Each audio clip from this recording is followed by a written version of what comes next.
Hi, and welcome back to Travels with Bert's mini trip to Koh Samui. Except I have a confession to make. Right now, we're not actually on Koh Samui. We're on the mainland just south of Sichuan. And the reason for that is that when I was actually on Koh Samui, I had some technical problems and ended up with bits of video from different places that didn't seem to fit together. So when I got back, I decided I'd put them into this Snippets video because I didn't want to waste them. And at least you can see all of the places that we went to. So let's start here. Technically, we're not on Koh Samui right now. We're on an island called Koh Phan, which is connected to Koh Samui with a 3-kilometer causeway.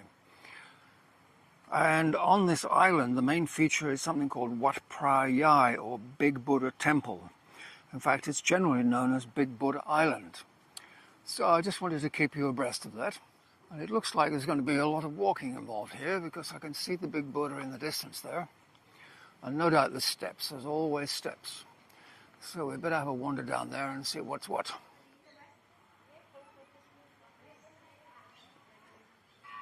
And yes, there is a pretty spectacular view, actually on 3 sides.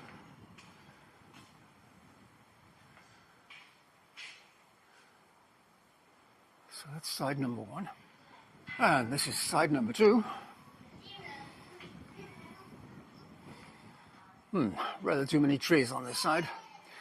Still a nice view.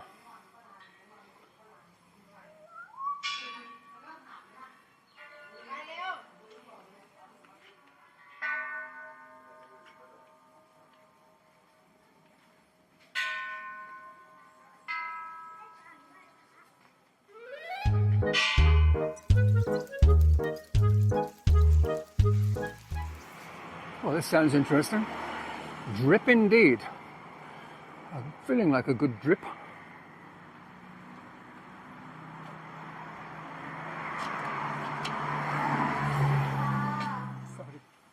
Well, that's good. For now, they have a table at the back with a sea view. And you can see where we just came from. The Buddha statue is over there. And it seems we came just in time because the owner was just telling me that the place has been sold and she has to move. It's a great shame. This is a nice location. Well, it's probably not what you call a proper lunch, but I'm looking forward to that. Especially those, whatever they are. And we have a great view to go with it. Well, you get the general idea. It would have been nice to get some aerial footage from that place, but as it happens, it's only a few hundred meters from the end of the airport runway, so drone flying in that area is not allowed, so that never happened. So let's move on to the next place. Right now we're still on Koh Samui, and we're at a place called La Rhumerie. And it's called La Rhumerie because they make rhum. They distill it here, so I don't know much about the place. We better just go and explore.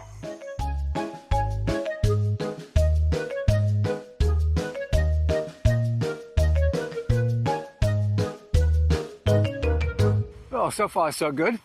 As I walked into the distillery, this nice young lady came up to me and said she would give me a tour of the place.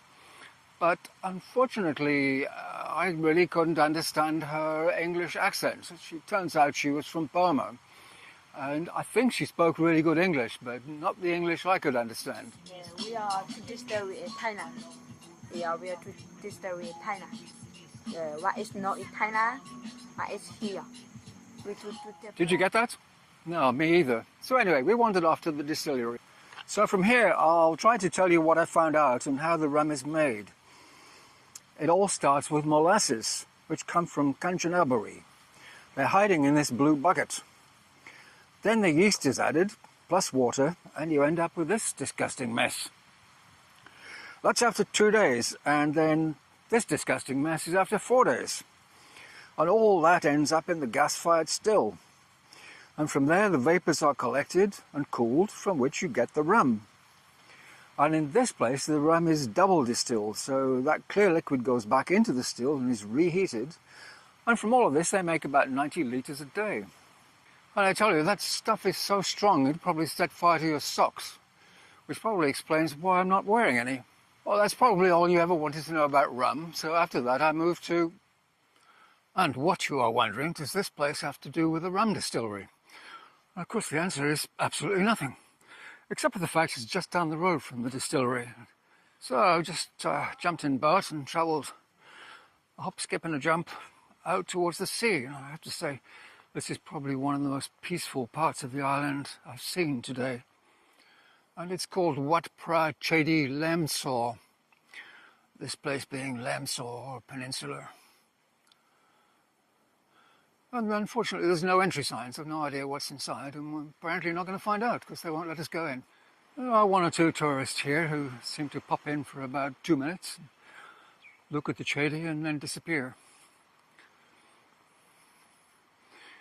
I have to say the late afternoon sun is rather nice. And I think this is probably an appropriate place to have a look from upstairs.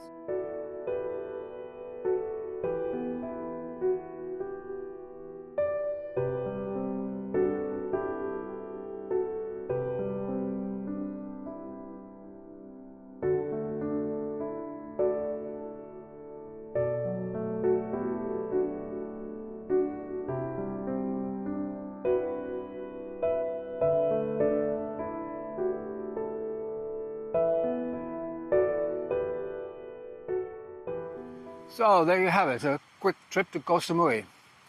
And what did I make of it? Well, I guess I should be polite and say it's quite nice, but to be honest, it's not my kind of place.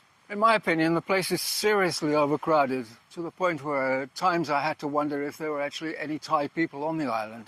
It's just wall-to-wall tourists. And I have to say, the traffic is an absolute nightmare. It just takes forever to get anywhere. It seems to take an hour to go the shortest distance. And driving around, I expected to be able to see some nice sea views, and okay, occasionally I did. But the problem is there's so many resorts and hotels that are just strung all the way along the beaches, and the sea is kind of over the top there somewhere. You never get to see it, which I found rather disappointing. Now, if you're the kind of person who likes to go to a 5-star hotel with the pool and beautiful restaurants and the whole thing, and you hardly ever leave your hotel, I'd say Koh Samui is probably the perfect place for you. But if you're like me and you like to tour around and see places, yeah, as I say, it's nice, but I really wasn't that impressed. Now, the thing I don't understand is that there are serious plans to increase the number of tourists on the island. There's a very positive plan to build a 25-kilometre bridge from just north of Koh Nom up the coast here over to Koh Samui, which should be finished in about 7 or 8 years. And they're also planning to build a huge cruise ship terminal, which will bring in about 5,000 people every time a cruise ship docks. And they're also planning to expand the airport to increase the number of flights. And I have no idea where they're going to put the people, because, as I say, it's already seriously overcrowded. You don't hear of any plans to expand the infrastructure. So I find that all very confusing. Anyway, that's my negative thoughts about the island. Your mileage may vary.